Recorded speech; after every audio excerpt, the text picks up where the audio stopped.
Hai teman-teman semua, kembali lagi sama kami, dengan kami. Oke, pertanyaan selanjutnya. Nih Kak, pertanyaan selanjutnya ya. Aku mau nanya Kak, gimana caranya jadi pribadi yang bijaksana di situasi apapun?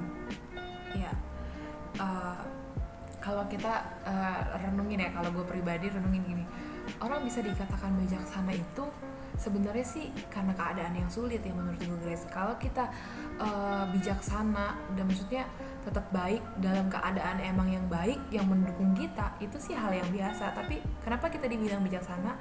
Sebenarnya menurut gue karena kita ada dalam keadaan yang ada dalam keadaan yang membuat kita tidak baik, bisa membuat kita tidak baik, tapi kita tetap ambil keputusan untuk berbuat hal yang baik.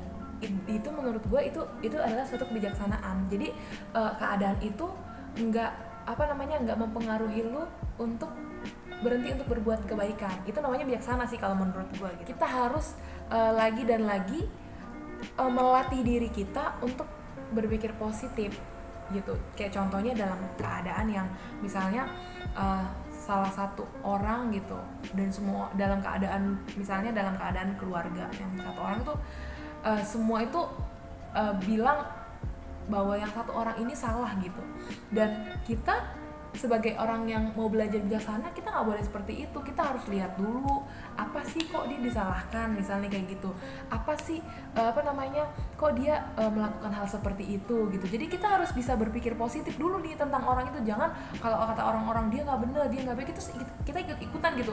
Oh ya emang dia nggak benar, kata siapa, kata orang. Nah kita jadi nggak punya kesempatan untuk berpikir untuk bijaksana dong gitu loh. Kita melatih diri kita untuk berpikir positif terhadap orang lain, maka kita akan dinamakan orang yang bijaksana sih. Itu menurut aku sih Grace yang bisa aku bagiin gitu. Itu sih menurut aku. Terus aku boleh nanya lagi nih Kak? Ya boleh dong. Kan tadi Kakak bilangnya kita pertama harus berpikir positif. Terus gimana sih biar pikiran positif itu spontanitas gitu loh ada di hidup kita gitu. Cara dapetin pikiran positif itu kan karena nggak semua orang gitu loh punya pikiran positif gitu kan. Iya betul Grace. Kalau gimana caranya untuk bijaksana itu pikir positif. Tapi gimana caranya untuk berpikir positif? Berpikir positif terus gitu. Oke. Kalau menurut aku, apalagi kita ya, maksudnya sebagai orang yang belajar dan terus belajar dalam hal pengenalan akan Tuhan, tentunya sikap positif dan pikiran yang positif itu kita bisa kita dapatkan itu dari hubungan pribadi kita dengan Tuhan gitu. Karena naturalnya kan manusia itu selalu mikirkan hal yang negatif sih ya gitu. Tapi ada sarananya nih, mungkin melalui komunikasi kita dengan Tuhan sih menurut gua, yang bisa membantu kita untuk berpikir positif gitu.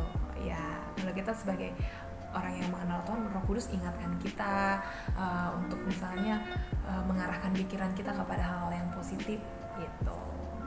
Dan kalau menurut aku, kalau kita emang punya hubungan yang dekat sama Tuhan, terus kita mau dengar suara Roh Kudus, kita tuh lebih mengasihi orang itu nggak sih Kak? Iya. Jadi kita kan sebelum kita menjudge seorang, memvonis orang itu salah, atau saat kita mungkin semua orang juga pasti punya dasar-dasar negatif gitu ya dalam diri masing-masing. Cuman kan makanya itu ada peran Roh Kudus dan Tuhan untuk selalu mengingatkan kita. Jadi yang aku tangkap dari saran Kak Sari sih, kita harus benar-benar dekat sama Tuhan, terus jangan mengabaikan suara Roh Kudus itu, karena Tuhan itu punya kasih yang menutupi segala hal gitu ya Kak. Iya.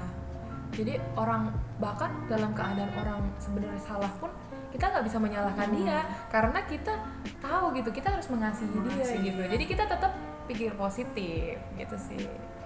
Ya mungkin itu aja video kali ini. Semoga video ini menjadi berkat yang sederhana buat kalian.